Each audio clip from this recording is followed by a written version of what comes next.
വിളിച്ച് ഒരു കുഞ്ഞിന്റെ ജീവൻ എടുക്കുക. എത്ര രോഹിത് വെമുലമാർ ഉണ്ടായാലാണ് ഇതൊന്ന് അവസാനിക്കുക?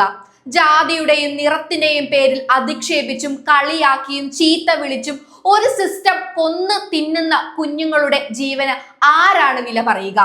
കണ്ണൂർ അഞ്ചരക്കണ്ടിയിലെ ദന്തൽ കോളേജിലെ 2ാം വർഷ വിദ്യാർത്ഥിയായിരുന്ന നിതിൻ രാജ് കോളേജ് കെട്ടിടത്തിൽ നിന്ന് ചാടി ആത്മഹത്യ ചെയ്തു. അധിക്ഷേപത്തിനും മാനസിക ശാരീരിക പീഡനത്തിനും ഇരയായി മരിക്കുന്ന ഒരാൾ കൂടി.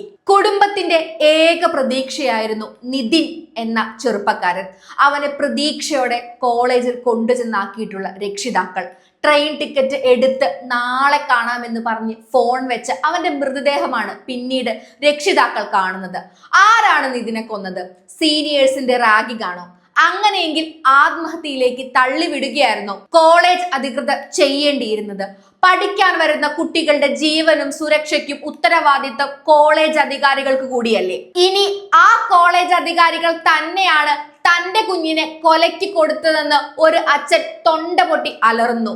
എച്ചോട് ഉൾപ്പെടെ ശാരീരികമായും മാനസികമായും പീഡിപ്പിച്ചിരുന്നുവെന്നും അതിൽ അവൻ മാനസികമായി തകർന്നിരുന്നുവെന്നും പറയുന്ന രക്ഷിതാക്കൾ.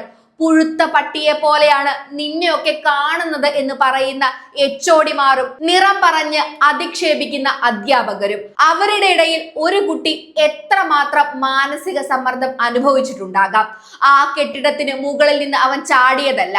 ഞങ്ങളുടെ കുഞ്ഞ് ആത്മഹത്യ ചെയ്യില്ല എന്ന് പറയുന്ന രക്ഷിതാക്കൾ വിരൽ ചൂണ്ടുന്നത് ഒരു സിസ്റ്റത്തിന് നേരെയാണ്. ഞങ്ങളുടെ കുഞ്ഞിനെ കൊന്നതല്ല എന്ന് അവർ ചോദിക്കുമ്പോൾ അതിന് എന്തുത്തരമാണ് നമുക്ക് നൽകാനാവുക?